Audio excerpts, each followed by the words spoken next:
अरे दोस्तों, जरा पास आओ और सुनो। एकदम रूह कंपाने वाली कहानी। ये कहानी है अर्जुन की। एक ऐसा बंदा जो खुद को बहुत ही लॉजिकल समझता था। भूत, अंधविश्वास, श्राप, ना, अर्जुन को इन सब चीजों में बिल्कुल यकीन नहीं था। अगर कुछ अजीब होता तो उसकी कोई ना कोई वजह जरूर होती, है ना।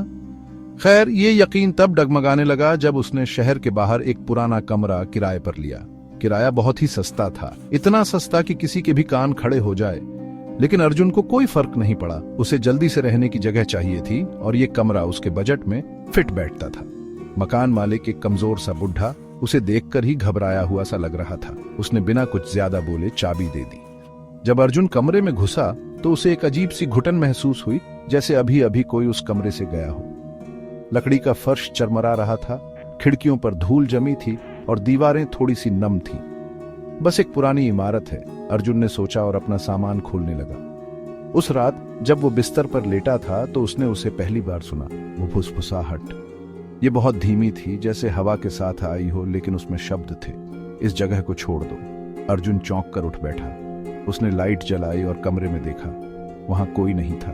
खिड़की की जाली बंद थी और दरवाजा अंदर से बंद था।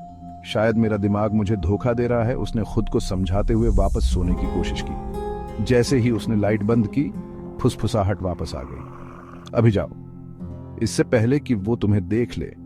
उसकी रीढ़ में सिहरन दौड़ गई। उसने बाकी की रात करवटें बदलते हुए बेसब्री से सुबह होने का इंतजार किया।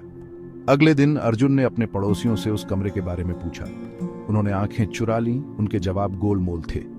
ऐसा लग रहा था जैसे वे इसके बारे में बात करने से भी डरते हों। आखिरकार एक बूढ़ी औरत ने फुसफुसाते हुए कहा, लोग उस कमरे में ज्यादा दिन नहीं टिकते। कुछ खुद चले जाते हैं, कुछ गायब हो जाते हैं। अर्जुन ने इसे एक और भूतों की कहानी समझकर टाल दिया, लेकिन अब वो उत्सुक था।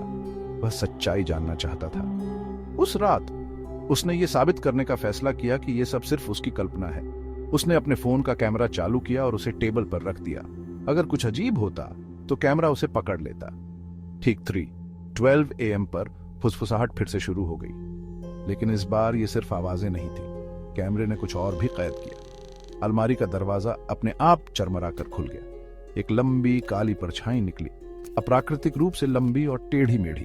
इसका आकार इंसान जैसा था, लेकिन कुछ गड़बड़ थी। इसकी बाहें बहुत लंबी थी। इसकी गर्दन एक अजीब कोण पर मुड़ी हुई थी। ये धीरे धीरे अर्जुन के बिस्तर के पास आई और उसे बस घूरती रही। कैमरे ने अर्जुन की धीमी सांसें और एक हल्की फुसफुसाहट रिकॉर्ड की, जो कह रही थी, अब बहुत देर हो चुकी है। अगली सुबह अर्जुन कमरे से गायब था। उसका फोन फर्श पर पड़ा था, अभी भी रिकॉर्डिंग कर रहा था। आखिरी फ्रेम में अलमारी का दरवाजा धीरे धीरे बंद होता दिख रहा था और फुसफुसाहट धीरे धीरे खामोशी में बदल रही थी। कभी कभी दोस्तों, चेतावनियों पर ध्यान देना ही बेहतर होता है। हर चीज को लॉजिक से नहीं समझाया जा सकता।